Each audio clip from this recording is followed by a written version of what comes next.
We are now recording. Nice. Always like to see how many people we got here in class now that class has started. 1, 2, 3, 4, 5, 6, 7, 8, 9, 10, 11, 12. Okay, it's the same 12 people, it looks like.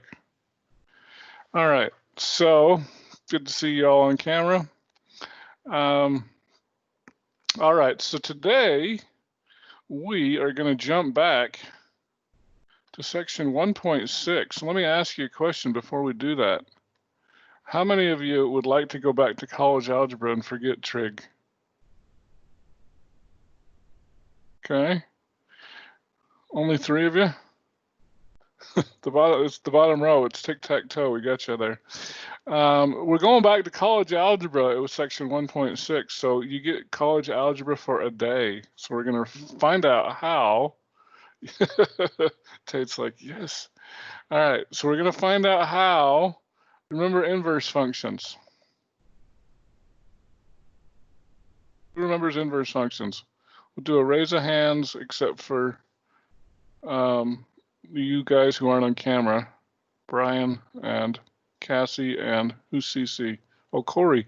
Corey was on camera, weren't you? Is Corey off camera now? Oh, there you are.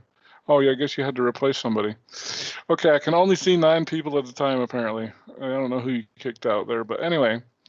Okay, so inverse functions, if the ordered pairs of functions f and g, oh, sorry. If the ordered pairs of a function g are the ordered pairs of a function f with the order of the coordinates reversed, then g is an inverse of function f, okay? So some examples of inverse functions that you're all familiar with. You're all familiar with square root, which is the inverse function of the square. You're familiar with log, which is the inverse function of antilog.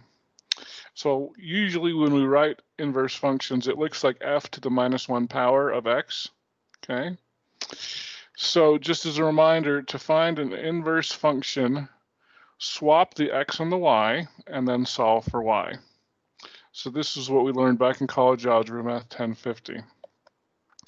Now, hopefully you remember the dot product. So f dot g of x equals g dot f of x, which equals x, okay? So in our case, if you do the dot product of f dot and f, or of the composite, excuse me, I said dot, but I meant composite. F composite f inverse equals f inverse composite f, which equals x, okay?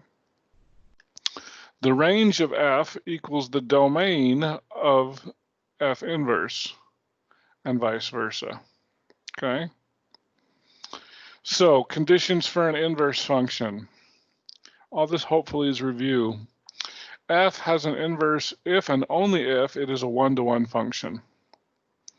And f is increasing or decreasing. If f is increasing or decreasing, then f has an inverse, and it's important to know not all functions have an inverse, okay? So inverse functions are symmetric about the y equals x line.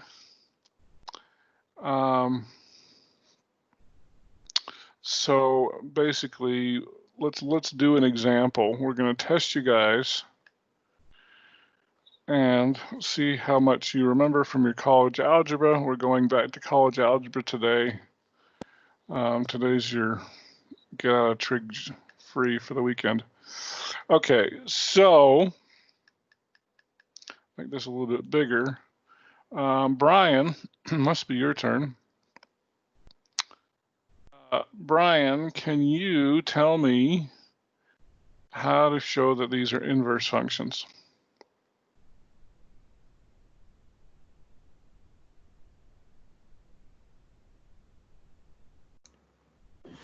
Yeah, I guess that's a good question. So yeah, got to clear out the cobwebs on this, right? Yeah. You want some hints? That'd be nice. Okay, so I'm going to get rid of the f inverse. I'm going to set this as the y equals 3x minus 6, okay? Now the hint is, as we go back to our notes, To find an inverse function, swap the x and the y and then solve for y. Okay, so that's your hint. I'll put that over here because other people will want to remember the hint. Okay. Okay. So we're going to swap the x and the y, and so this is going to become what? X equals 3y minus 6.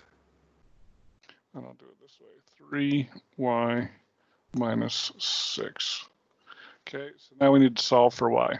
How do we solve for y?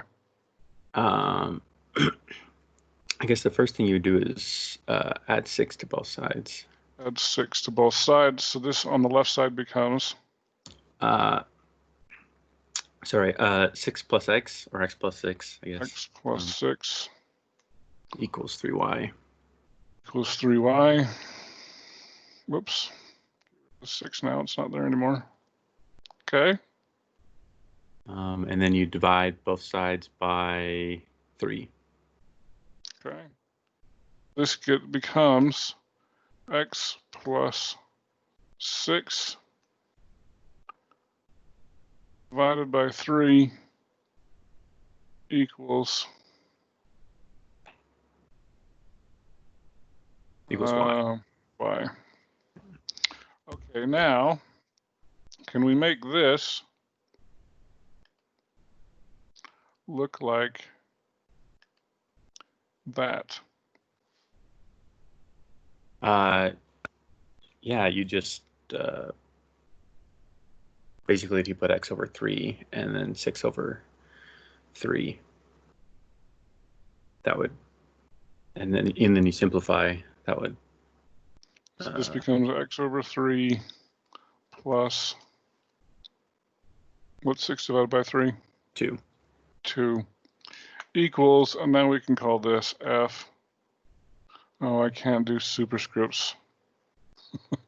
F inverse of x. I'm going to do it that way. Okay. All right.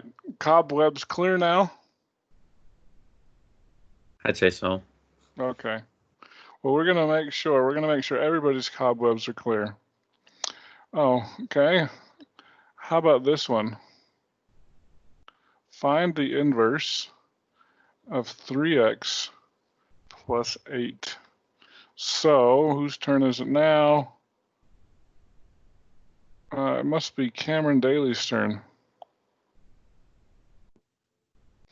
Okay. So yeah, I guess you can rewrite it as y equals 3x plus 8, and then you want to switch the x and y. Okay. So tell me what to write. I'm going to make you guys do everything since this is all review today. So you'd write x equals 3y plus 8.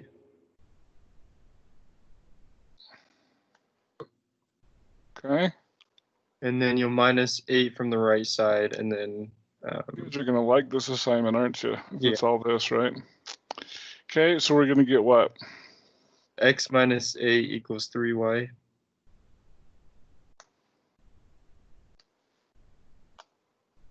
Okay. And then you'll divide 3 from both sides. Okay, so you're going to get what?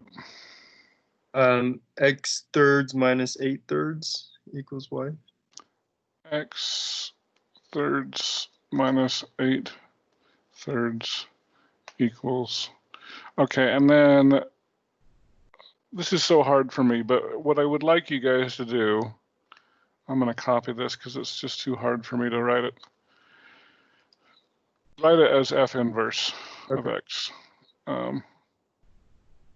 And then, yeah, so I'll be looking for f inverse of x equals that there. Okay, perfect. And you could have left it as x minus 8 over 3 too. That would have been fine as well. So, all right, we're just going to hit inverse functions hard. The reason why we're going to do this, just as a preview, today is all algebra, no trig. But on Monday, we're going to do this with trig functions. So that's your preview. So this would be a nice, easy section for you. You've been wanting a nice, easy section up to now, right? Okay, so let's do this one. Oh, this one's going to be a little bit harder. We're going to test your algebra skills. I want you to find the inverse function of 2x plus 1 over x. Okay. So in this case, let's see who's next. Cassie, can you help me find the inverse function?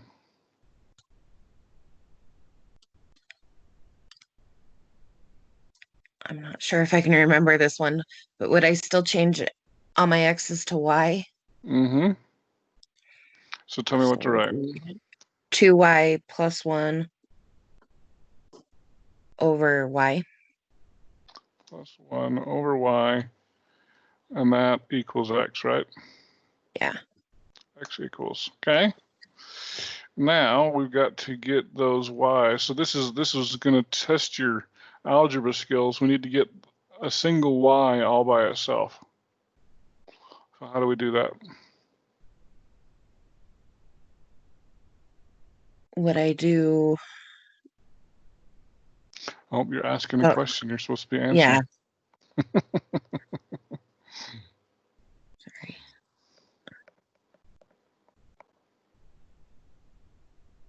I can't remember. Would I times it by y? Oh, that's a good. Except for you're still asking questions. Yes, you multiply by y. Okay, multiply both sides by y. So both sides by y, we're going to get what?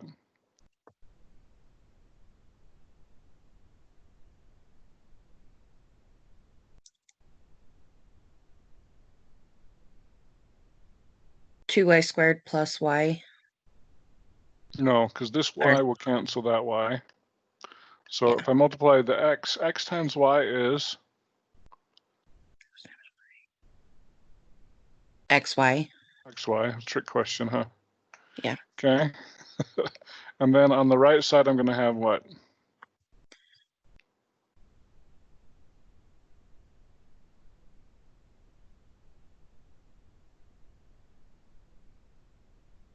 By y, it'd be 3y plus, no, it'd be, Remember this cancels, so I'm just left with the numerator, which is 2y plus 1. y plus 1. Okay. All right, now what?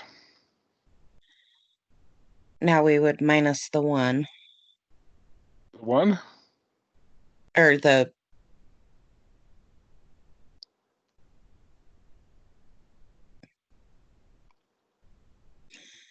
we need to get x or y over. We need to get the y, so we're going to subtract the 2y, right? Yeah. Okay, so we're going to subtract 2y from both sides. So on the left side, what are we going to get? It'd be negative 2y plus xy.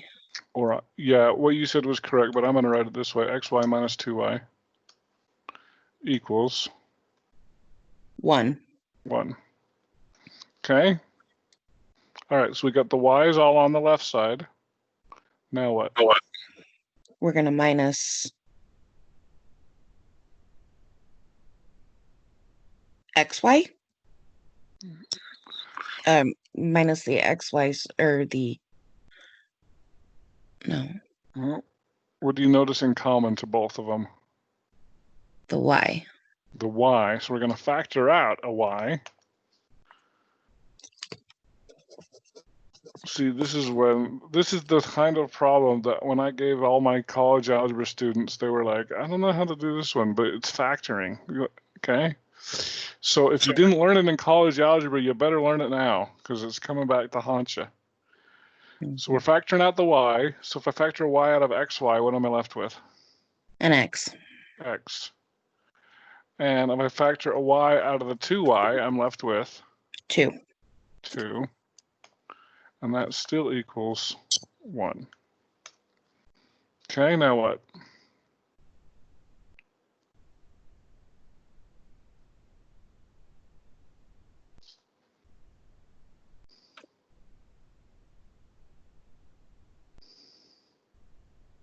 Add the 2 to the other side.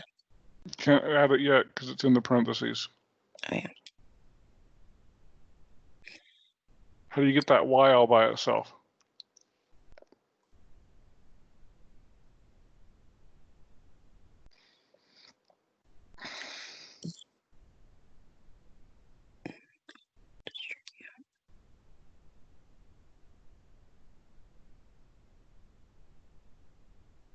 I can't remember. Oh, you're so close.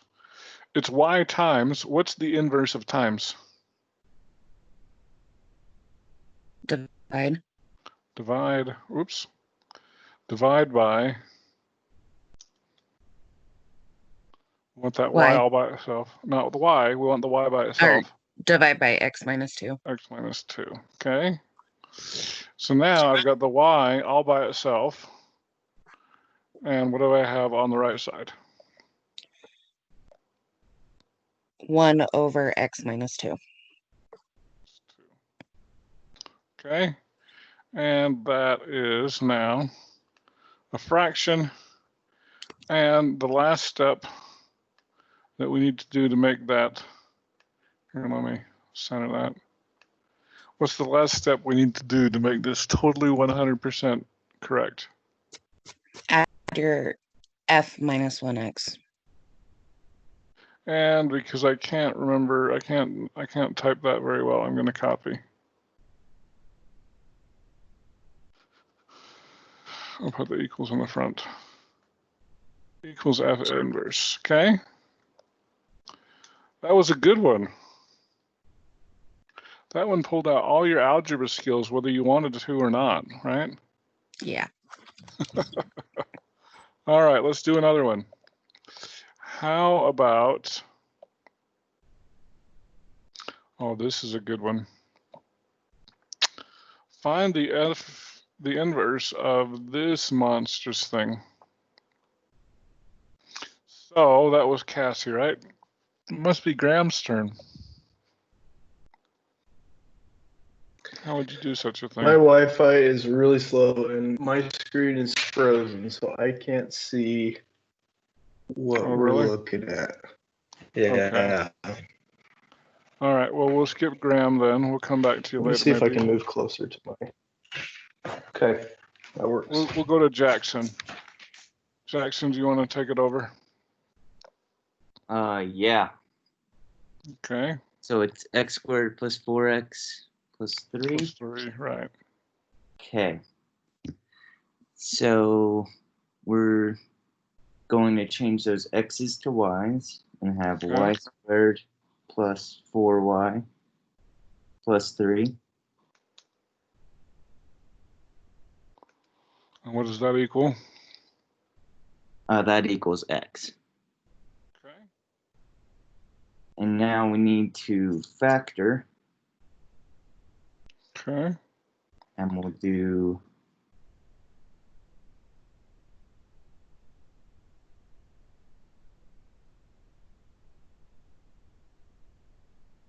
parentheses y plus 3, close parentheses, and then multiplied by y plus 1.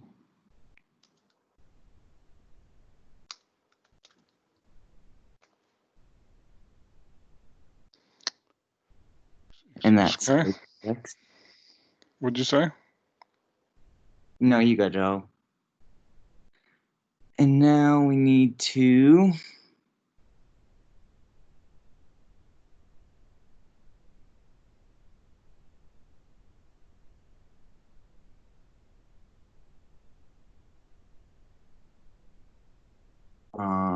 divide by y plus 1. Okay, so let's stop for a second. Let's think about this. Back up to the original equation here. F of x equals x squared plus 4x plus 3. Is that a one-to-one function? Oh, it's a parabola. It's a parabola, right? So let's think about this for a second. Okay, so I've got a new, here we're just gonna open up a new page. Okay, so if I've got a parabola, I'll try to put this so we can see them both at the same time. What do we know about our parabola here? If you were to draw this here.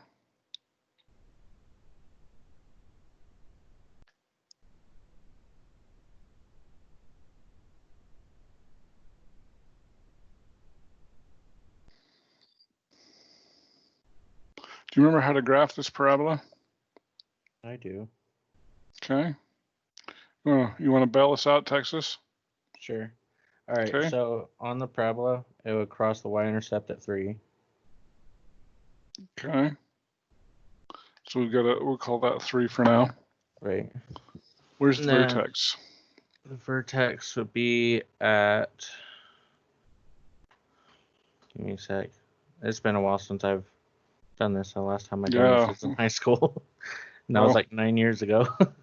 Okay. So, let's see.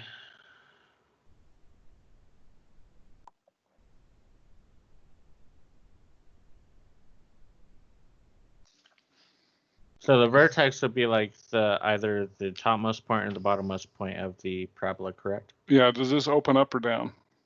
That would be opening up. It's going to open up. Okay. Does anybody remember the vertex formula?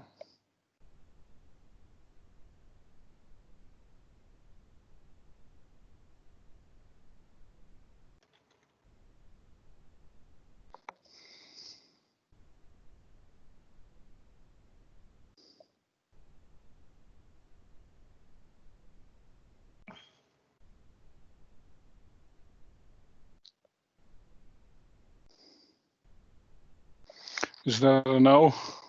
I just looked it up. Oh, you're looking it up. Yeah.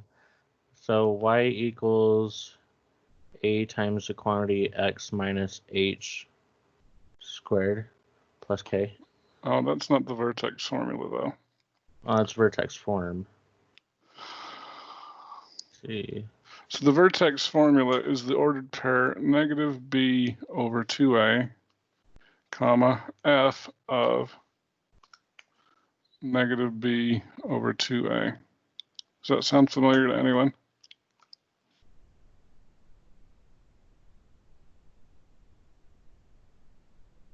No?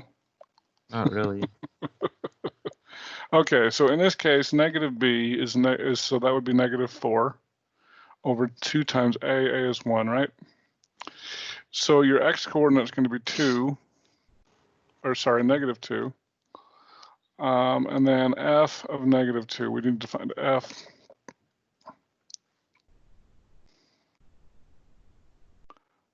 of negative 2. So f of negative 2 in this case is going to be negative 2 squared plus 4 times negative 2 plus 3. Oh, it just figured that out for me. So it's negative 1. So basically what we're saying here is I've got a vertex here. If this is 3, maybe I should redraw this again. I'll try to get a little bit better. Okay. 1, 2, 3, 1, 2, 1. Okay, so I've got my vertexes right here. And now I'm going to draw a curve here. It's going to go up through 3 and up like this. Okay. So does this have so is this a function 1-to-1? No. No, because The straight line test. there's a horizontal straight line test and there's a vertical straight line test. So the horizontal. It's the horizontal, yes. Because it crosses twice, it is not 1-to-1. Not 1-to-1. Okay. So this is definitely a review. You guys wanted to go back to college algebra. Here we're back. Okay. All right. Now, could we make it a 1-to-1 function?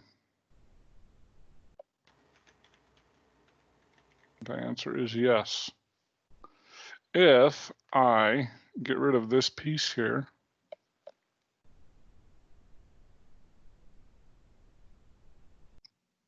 is it 1-to-1 now? Yes. Yes, it is. Okay. Now, just as a reminder here,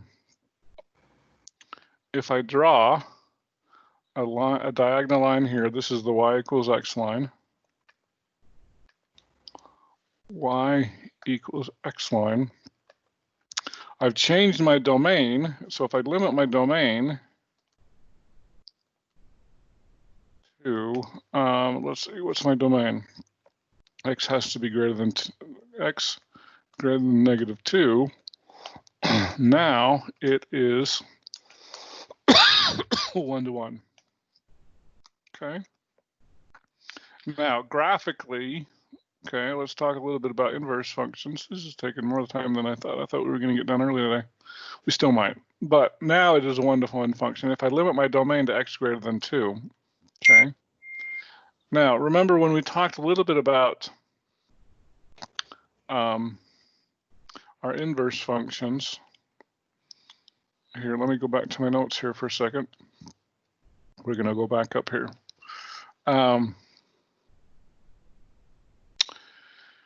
Inverse functions, the ordered pairs of G, it's an inverse if the coordinates are reversed.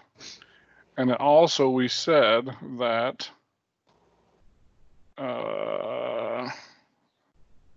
well, maybe we didn't say. I thought we did. Oh yeah, we did. It's right there. Symmetric about the y equals x line. Okay. So if this coordinate here is -2, 1, I swap those coordinates. What is that? What are the coordinates? 1, -2. 1, -2. Okay, so I'm going to draw that in, say, red. Okay, so I'm going to go to 1. Shouldn't it be -1, by the way? So -2, -1. Oh, -2, -1. Thank you. So it's going to be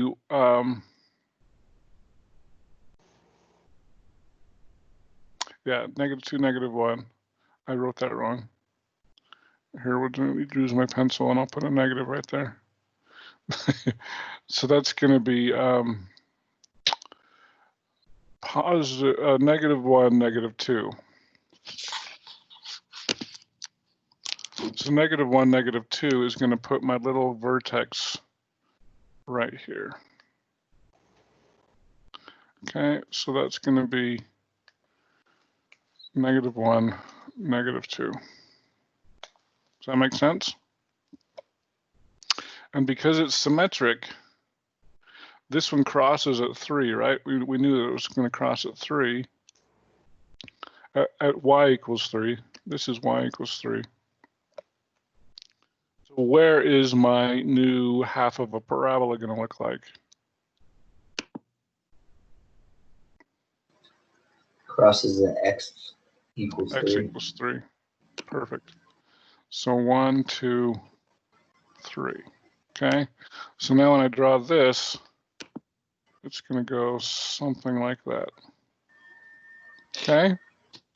So graphically, that's what's going on. Okay. So you can turn any function into an inverse if you limit your domain. Okay. So, all right. So now that we've done that, now Jackson was good, but the problem is we can't get y by itself if we factor it that way. Okay. So algebra. So I've kind of showed you graphically how the inverse function works here. But the question is, how do we get that y all by itself? Does anybody have any ideas?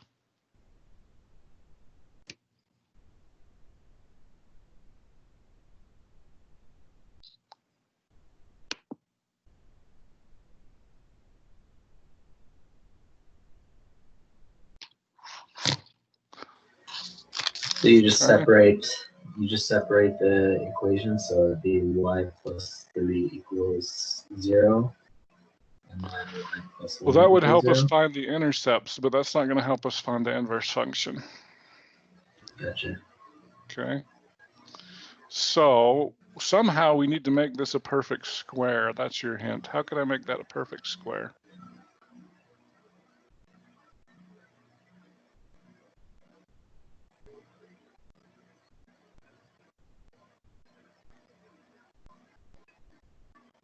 No idea. No idea. I was afraid of that. Okay, so here's what we're going to do. I'm going to copy this over here. Okay? This is actually, it's not a wrong step. It's not a helpful step. Okay? So here's what we're going to do. We're going to subtract 3 from both sides.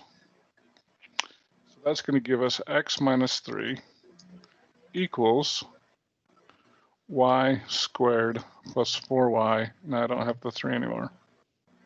Okay? Now, do you all remember the term completing the square? I remember. I just can't remember how it's done. All right, well, at least that's there. Let's see here. Graham, even though is your screen unfrozen now? Yeah, I just moved, so I'm all good now. So completing the square, did that bring back any memories? Oh, it does, but I can't remember Can't exactly remember. how to Okay. do it. But wouldn't So that you're gonna take Yes. half of the b term. So add half of b term and square.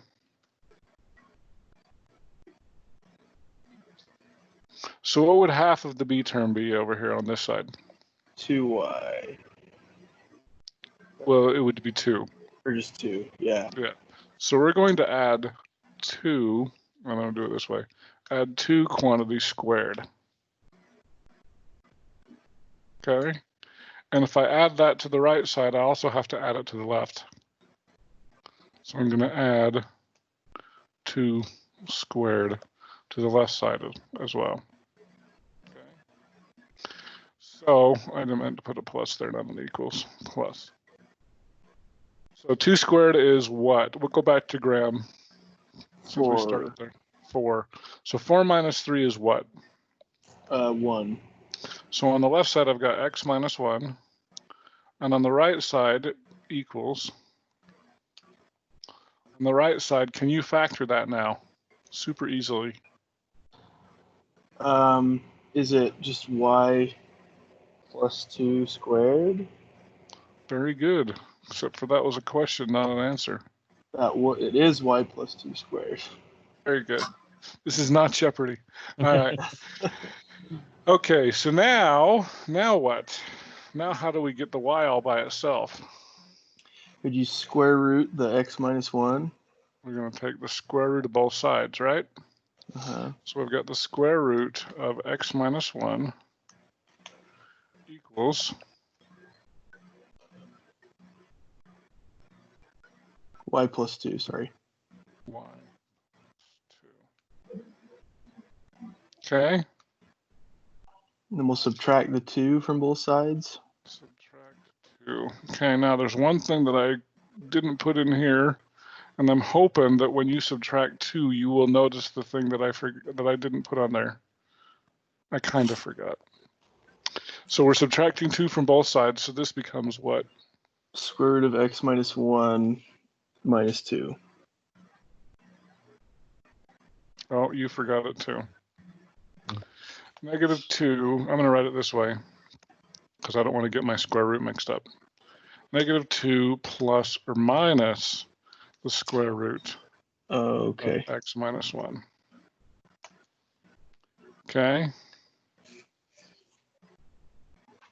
Oh, and that's supposed to be a parenthesis.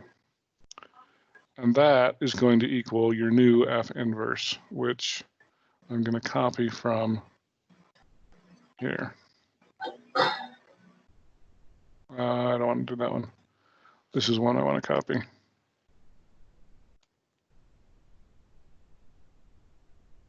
Okay. Now let's talk a little bit about this. In fact, it may be easier to go back to the graph for a minute. Okay. So remember, as we got this here, remember, in order to make this a one-to-one function, we had to limit our domain. Now, one thing we didn't talk about was our range.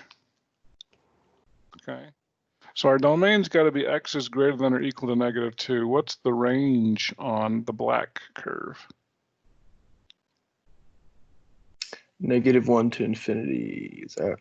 Yeah, or we could just say y is greater than or equal to -1. But what you said was correct as well. Okay, I just don't like to write infinity. It's hard enough. Okay, all right, so now if this is your domain and your range, okay, what is your domain and your range here? And you can look at the red graph now if that's helpful. Let's see, the domain would be x is greater than or equal to -1. Correct. X is That's greater just than or equal to -1.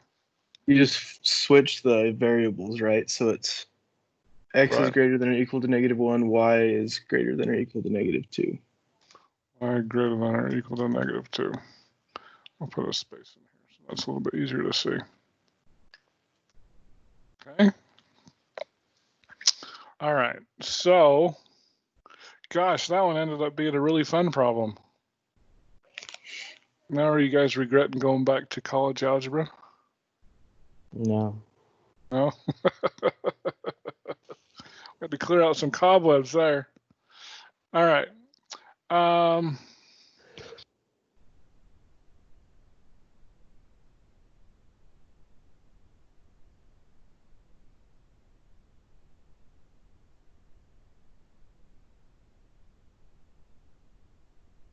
Okay, so let's do this last one here. This will be good. Merchant uses the function s of x equals 4x over 3 plus 100 to determine the selling price in dollars of a gold bracelet.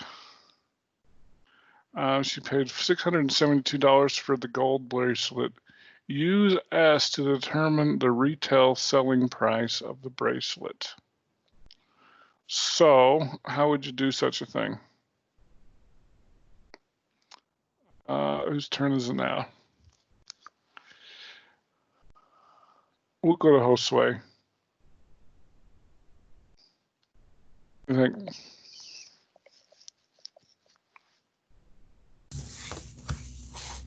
Sorry, what are we doing? So I've got a nice word problem here. A merchant uses the function s of x equals 4x over 3 plus 100 to determine the selling price in dollars of a bracelet she paid wholesale for X dollars. So let's say that the merchant paid $672 as the wholesale price for the gold bracelet. Use S to determine the retail selling price of the bracelet. So what would I do in this case?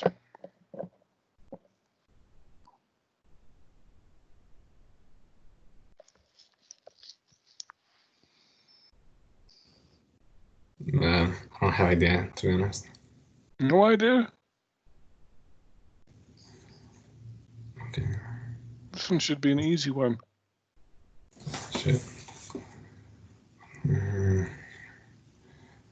Just on Bracelet.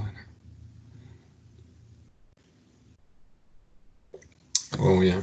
I'm gonna do the same like we did it before. Like we're gonna substitute the S for X in this case. And what's your X in this case? It's gonna be I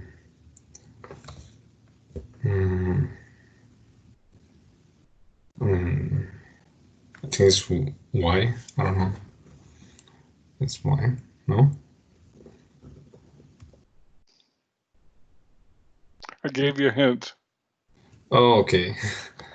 672. S of 672 equals 4x over 3. What's X? Um,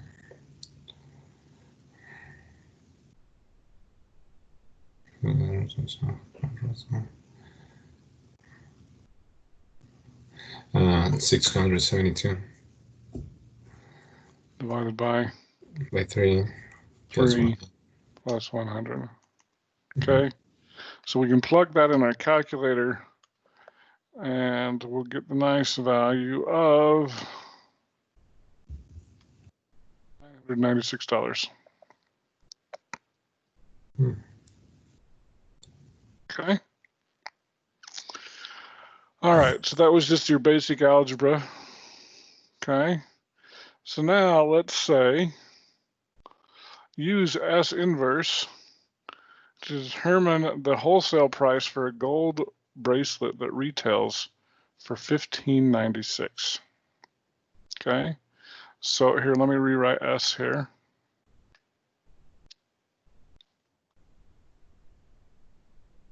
Okay, so just as a reminder, here's your S. So first thing we want to do is figure out what S inverse is. So Cameron, Robert, it must be your turn.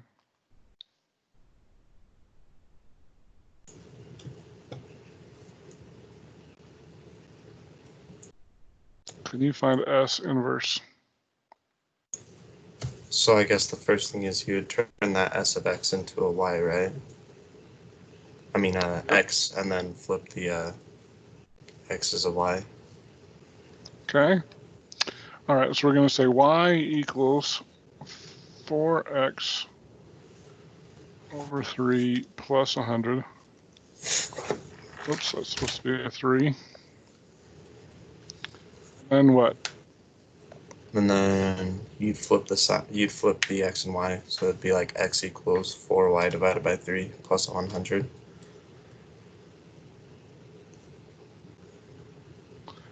I'm type today. Okay, and And then then you subtract 100 from both sides. so you get X minus 100 equals 4Y divided by 3. Y divided by 3. And then multiply everything by 3. Okay.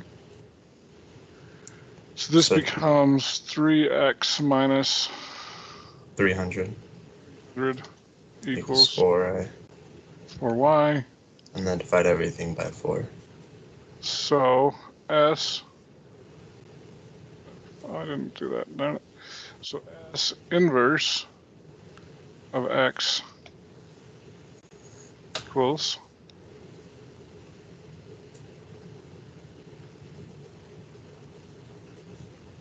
It'd be 3X minus 300 all over 4.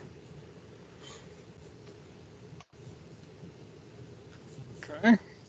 All right, so you just found S inverse. Now, the merchant's wholesale price for a gold place retails for $15.96. So what do I do with the $15.96? Would that be your S inverse? So you put Yep. 1596 equals 3X minus 300 divided by 4?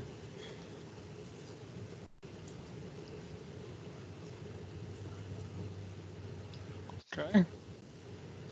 And now we could solve for X. Yeah. Okay. It probably would have been easier to use that, but they told us to use S inverse. No, didn't inverting it make it so? Because the retail price is S of X, and the wholesale price is X, right? Right. I just lost my train of thought. Sorry. You could have done it either way, but we'll do it the way they said. So okay. So Cameron's been helping us out. How about Nicole? Can you finish this problem for us? Yeah, so now we want to get X by itself. Right. So then we're going to multiply 4 to both sides. Okay. 4 times 1596 equals 6,384. Oh wow, you did that. Okay. Here, I'll do it this way. 6,384. That's going to equal to 3x minus 300. 3x minus 300. Then add 300 to both sides. No, we're not doing this right, are we? I don't know. No, I think since we've converted into the inverse function, we just plug 1596 in for X. Yeah. Right. Yeah, because all of a sudden this number was getting really huge. Yeah. That was how we knew we were doing something wrong. Okay. So It's S inverse of 1596 equals, Okay. right? Right. Yeah.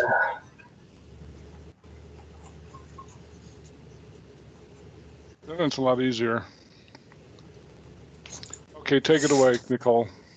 Okay. So then, so let me make sure. So it's going to be, so 1596 is X now, right? Right. Okay. So then you take 1596 times 3.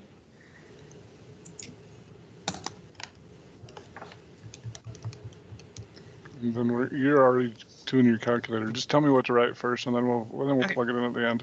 Okay, so that'll be minus 300 all divided by 4. Okay. Now you can type that in your calculator. Okay. So that'll be 1,122. Oh, it doesn't like that minus sign. Yep, 1122. That's what I got too.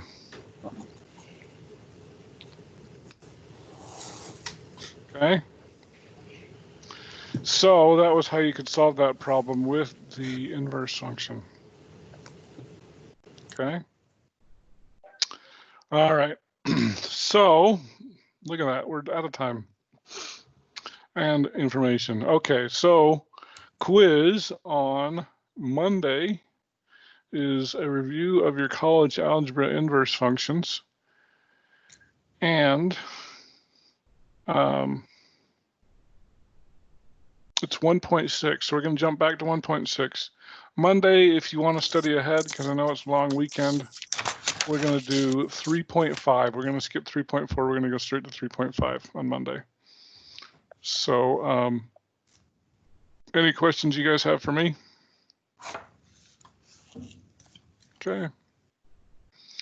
So Chris, are you glad we reviewed your college algebra? Yeah, I enjoyed that. Okay.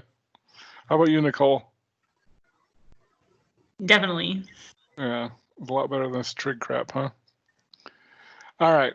So, all right. Well, we'll see you all on Monday. Have a great weekend and do well on the quiz. Thank you. Mm-hmm. Thanks. We'll see ya. See you later. Stick around if you want to talk to Texas.